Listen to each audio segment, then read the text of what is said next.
Diawali dengan memperlihatkan seorang ilmuwan bernama Dr. Jorgen, ini orangnya, di mana dia berhasil menemukan sebuah terobosan terbaru dalam dunia sains. Entah apa itu, tapi yang pasti penemuannya akan segera mengubah dunia.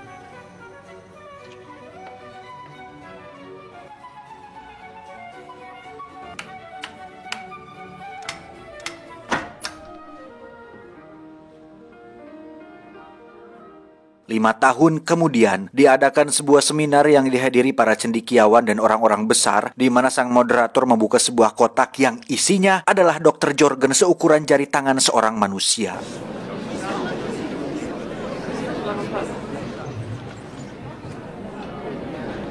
Please take your seats, ladies and gentlemen. Thank you very much. Thank you. Ternyata penemuan beliau 5 tahun yang lalu adalah sebuah teknologi yang bisa memperkecil ukuran sel, di mana beliau terinspirasi oleh saingannya, yaitu Dr. Hank Pym, untuk membuat sebuah partikel Pym yang biasa digunakan oleh Ant-Man.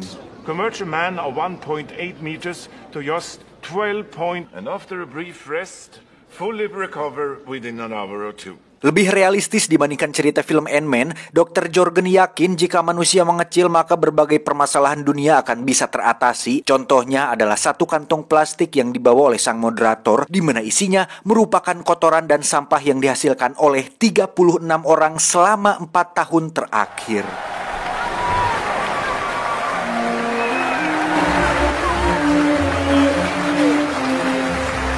Dan inilah downsizing.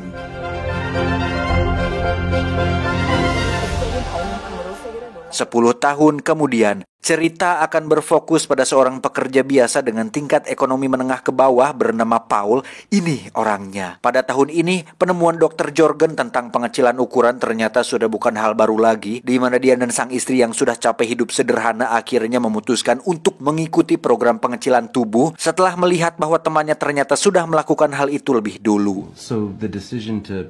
Well, that's the thing. We both needed to change. Si teman pun mengatakan bahwa dengan hidup seukuran titit, mereka bisa merasakan kehidupan mewah yang tidak bisa mereka alami ketika dalam ukuran normal, dan itu cocok untuk orang-orang dengan kekayaan yang tidak seberapa. Downsizing is about saving yourself. It takes the pressure right off. Well, and plus it must feel good to know you're really making a difference. And hey, I'm not just saying all this for the referral credit, just so you know.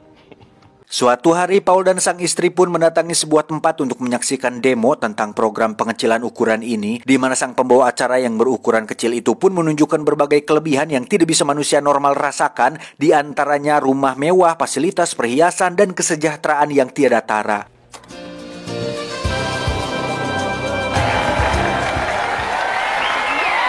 Bahkan dengan uang $85 atau sekitar 1 juta rupiah sekian, itu cukup untuk hidup selama 2 bulan dengan berbagai privilege setara orang kaya di dunia normal. Mereka pun konsultasi kepada sales yang menawarkan program pengecilan ini, di mana dia mengatakan bahwa tabungan senilai $150.000 milik Paul dan istrinya ditaksir akan menjadi uang senilai $125 juta atau sekitar 1,75 triliun rupiah di dunia kecil tersebut. Sehingga Paul dan istrinya tidak perlu bekerja lagi dan cukup menikmati hidup mereka selama 7 turunan bahkan tanjakan. $52,000 translates to $12.5 million. Honey, why don't you just go ahead and pick? I just want you to be happy. Setelah menjual rumah dan semua harta benda mereka di dunia normal, Paul dan sang istri pun berangkat ke Pulau Rekreasi alias Leisureland, di mana mereka naik ke sebuah bus khusus yang di dalamnya terdapat tempat khusus yang disediakan untuk orang-orang ukuran kecil. It's the best thing you'll ever do. Get it when I get back.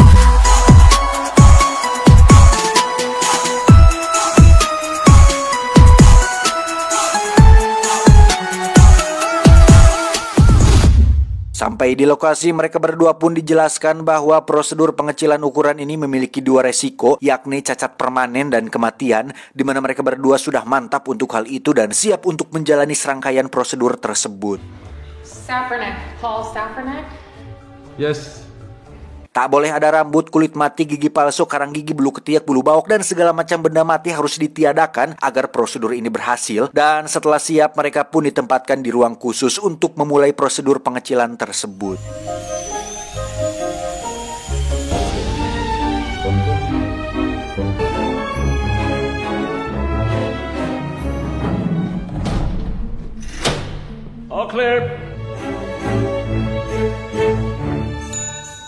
Setelah proses peminian berhasil, mereka pun dibawa untuk diserahkan kepada para perawat Mini, di mana saat Paul bangun, dia pun langsung dikejutkan dengan sebuah fakta bahwa istrinya memutuskan untuk kabur dan membatalkan prosedurnya karena tidak sanggup untuk meninggalkan teman dan keluarganya.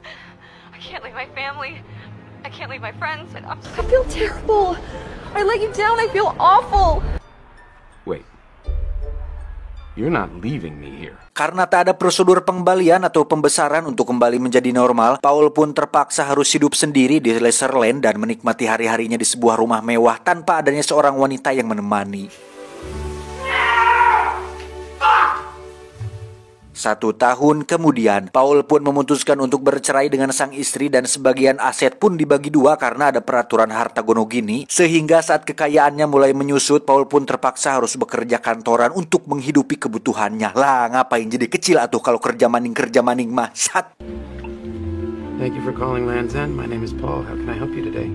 Suatu hari, Paul pun menghadiri sebuah pesta yang diadakan oleh tetangganya yang bernama Dusan. Ini babangusnya. Di sana dia berpesta dengan para wanita sampai benar-benar mabuk dan tertidur di rumah si Dusan ini.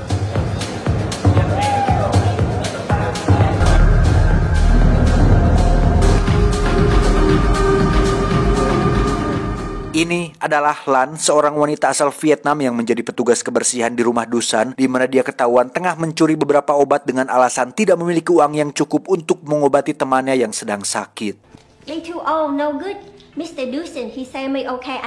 Menyadari ada sesuatu yang salah dengan salah satu kakinya, Paul pun mencoba untuk mengkeretak abal-abalnya, di mana akhirnya Paul mengetahui bahwa ternyata Lan memakai kaki palsu akibat salah satu kakinya yang buntung. You gotta go to a specialist as soon as you can and get a whole new foot. Menganggap Paul adalah seorang dokter, Lan pun mengajak Paul ke tempat tinggalnya, di mana kita semua akan dibuat terkejut ketika mengetahui bahwa di dunia kecil ternyata ada tempat kumuh juga, sama seperti di dunia normal kita sekarang.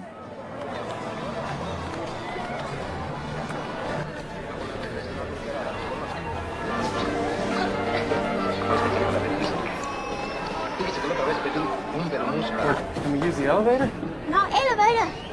Sampai di kontrakan teman Lan, Paul pun dipaksa untuk memberikan resep yang dia sendiri tidak yakin seberapa dosisnya, sehingga saat Paul datang kembali pada esok harinya, sang teman pun dinyatakan sudah meninggal akibat overdosis yang dialaminya. I'm so sorry. I think maybe I give her too much pill. Tak mempermasalahkan hal itu, Lan pun meminta Paul untuk membetulkan kaki palsunya, di mana Paul justru merusaknya sehingga Lan meminta Paul untuk ganti rugi atas pekerjaan yang tidak bisa lagi Lan lakukan. Karena tak punya cukup uang, Paul pun terpaksa menggantinya dengan jasa, di mana Paul akan membantunya bekerja sampai Lan memiliki cukup uang untuk membeli kaki palsu yang baru. I take all these. Oh, I think this is saag paneer. Trace today, but I threw in lots of baked potato soup. Thank you, Roger. Sepulangnya bekerja, Paul pun diajak untuk giveaway makanan kepada orang-orang tak mampu di kawasan kumuhnya, di mana hal itu sedikit menyadarkan Paul bahwa meskipun Lan bukan orang kaya, dia mau membantu orang lain dan memberikan kebahagiaan bagi orang-orang yang membutuhkan. So that's it? We go home now? Now we go church, pray Jesus. 2 bulan kemudian, Dusan pun terkejut ketika mengetahui bahwa Paul sekarang bekerja sebagai petugas kebersihan, di mana Paul meminta tolong kepada Dusan untuk membantunya agar bisa lepas dari silan ini. The doctor said a month, maybe 6 weeks. Dusan will save you. Setelah sedikit berdiskusi, akhirnya Lan diberitai bahwasannya Paul akan pergi ke Norwegia bersama Dusan, di mana Lan yang polos memaksa untuk ikut dengan Paul dan ingin terus ngintil dengannya kemanapun dia pergi. That's right, Knockland. I have to go with these guys to Norway. Okay, yes, Norway. I go Norway too. Mereka pun pergi ke Norwegia dengan sebuah kapal pesiar yang membawa beberapa botol vodka berukuran normal, di mana mereka semua akan melewati sungai yang indah yang sebenarnya itu hanyalah sebuah susukan atau kamalir. Apa ya bahasa Indonesianya? Coba editor di inihin. Anjing, ada yang jatuh.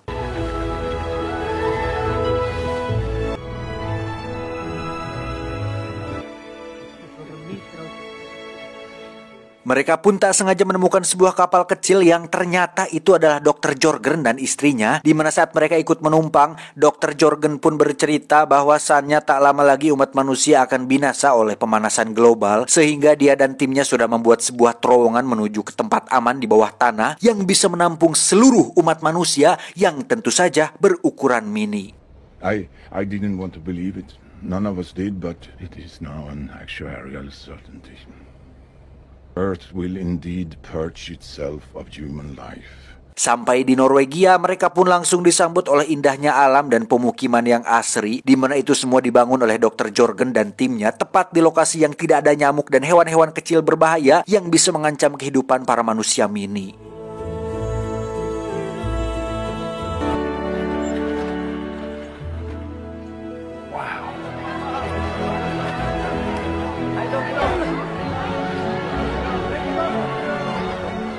Mereka pun langsung ditunjukkan bagaimana kondisi terowongan tersebut, di mana Dr. Jorgen dan tim sudah membuat semacam brankas yang dilapisi 625 nikel yang bisa menahan pemanasan global, dan di situ juga mereka telah mengembangkan berbagai sumber sandang dan pangan untuk kelangsungan kehidupan mereka semua selama beribu-ribu tahun sampai kondisi planet bumi kembali stabil.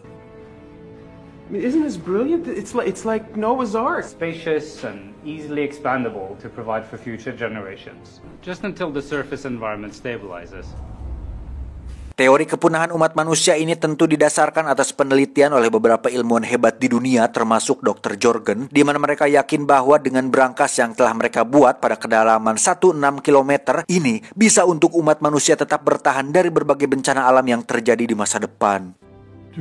Improbable life form. Are you ready? Di saat Paul setuju dengan teori Dr. Jorgen, Lan dan Dusan ternyata tidak sependapat dengannya, di mana mereka berdua menganggap bahwa Dr. Jorgen dan umatnya tidak lebih dari hanya sebuah sekte yang terlalu takut untuk menghadapi kenyataan hidup di dunia nyata. Saat Paul memaksa Lan untuk mengajaknya masuk, dia pun tetap menolak hal tersebut dan memilih untuk terus berbuat baik kepada masyarakat daripada harus masuk ke dalam sebuah bahtera yang dibuat untuk tujuan yang belum jelas.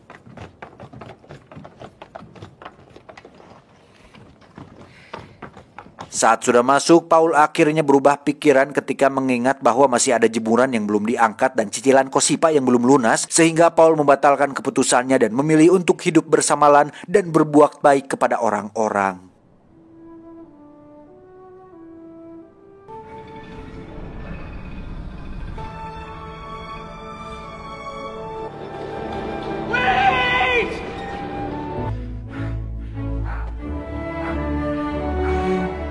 Pada akhirnya, Paul pun menjalani kehidupan sebagai orang sederhana dan merasakan perasaan bahagia ketika dirinya berbagi dan memberikan kebahagiaan kepada orang-orang di sekitarnya, termasuk Lan yang sebentar lagi akan dinikahinya.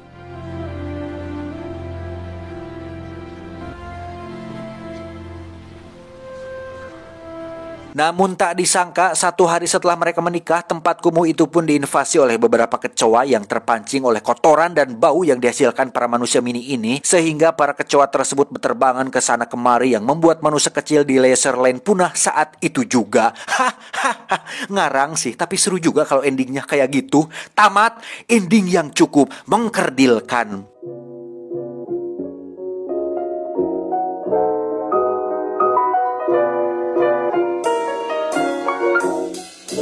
Secara konsep sangat menarik sekali, hampir sama seperti film Ant-Man, tapi lebih diseriusin dan lebih realistis pengaplikasiannya. Tapi pengembangan ceritanya, agak boring dari menit pertengahan sampai ending. Kirain ceritanya mau lebih fokus ke konsep pengecilannya gitu. Ternyata malah ngulik drama kehidupan si Paul dan si Lan yang sebenarnya kurang menarik juga dan tidak jelas juga kemana arahnya. Coba kalau misal fokus ke cerita tentang penolakan orang-orang di dunia gitu, tentang penemuan ini melawan takdir lah misalnya. Misalnya ada beberapa pemberontak gitu yang ingin menghancurkan dunia mini Laserland ini, terus pemerintah membentuk sebuah tim untuk mencegah para pemberontak itu, lalu Paul tak sengaja terlibat dan tergabung dalam tim tersebut. Kemudian terjadilah aksi para manusia mini yang harus terlibat kontak fisik dengan orang-orang normal, ya semacam peperangan antara orang mini dan orang normal lah beberapa pemberontak itu, tapi dibuat lebih dramatis gitu. Tapi ya sudahlah, itu mah kumaha atuh, saya mah bukan sutradaranya. Pesan yang bisa kita ambil dari film ini adalah jangan membunuh kecoa tanpa sebab, karena jika suatu saat Anda mengecil, dikhawatirkan saudara kecoa tersebut akan membalas dendam atas kecoa yang telah Anda bunuh. Saya John mewakili para belalang sembah yang ada di Pulau Galapagos mengucapkan terima kasih dan sampai jumpa di video selanjutnya. Adios, selangkangan belut Persia.